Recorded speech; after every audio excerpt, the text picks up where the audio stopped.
సంవత్సరాల తరబడి ఎన్ని మందులు వాడినా మీ మోకాల నొప్పులు తగ్గట్లేదా? ప్రాణ పెయిన్ క్లినిక్ లో అత్యాధునిక చికిత్స. ఆయన ఏం చేసినా డిఫరెంట్. నిరసన చేస్తే ఆసక్తికరమే. ప్రజా సమస్యలపై గళమెత్తితే సంచలనమే. నడుములోతు నీళ్లలో దిగి ఆందోళన చెయ్యాలన్నా, పేపర్ బాయ్ అవతారం ఎత్తి ఇంటింటికి పేపర్ పంచాలన్నా ఆయనకే సాటి. వినూత్న రీతిలో నిరసన తెలుపుతూ ప్రభుత్వంలో చలనం తేవడం ఆయన స్టైల్. ఎన్నోసార్లు ఇలాంటి చర్యలతో రాష్ట్ర ప్రజలను తన వైపు తిప్పుకున్న పాలకొల్లు ఎమ్మెల్యే రామానాయుడు ఎన్నికల ప్రచారంలో కూడా తనదైన శైలిలో దూసుకుపోతున్నారు.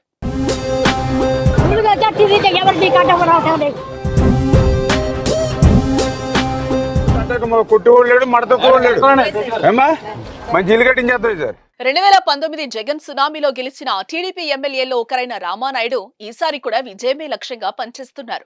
ఎన్నికల తేదీ దగ్గర పడుతున్న కొద్దీ ప్రచారంలో స్పీడ్ పెంచారు. ప్రజలను ఆప్యాయంగా పలకరించి వారితో మమేకమవుతూ ఉండటం అందరినీ ఆకట్టుకుంటోంది. ప్రచారంలో భాగంగా ఓ తాటాకుల ఇంటిని రామానాయుడు నేయడం ఇప్పుడు సోషల్ మీడియాలో వైరల్ అవుతోంది. యలమంచిలి మండలంలో మంగళవారం రామానాయుడు విస్తృత ప్రచారం నిర్వహించారు. ఆర్యపేట గ్రామంలో ఇంటింటికి వెళ్లి తనకు ఓటు వేసి గెలిపించాలని కోరారు. ఈ క్రమంలోనే ఓ పేద కుటుంబం పూరిళ్లను కొత్త తాటాకులతో కుట్టుకుంటూ ఉండగా నిమ్మల వారికి సాయం చేశారు. నిచ్చెన పైనుంచి ఇంటి కప్పుపైకి ఎక్కి తాటాకులను అందుకుని ఇంటిని నేశారు. ఇది చూసిన ప్రజలు రామానాయుడికి రాని పని లేదని అంటున్నారు.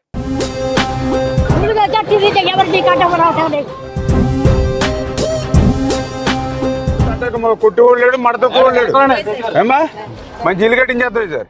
సుమన్ టీవీలో మీ పర్సనల్ అండ్ బిజినెస్ ప్రమోషన్స్ కోసం కింది నెంబర్ కి కాంటాక్ట్ చేయండి.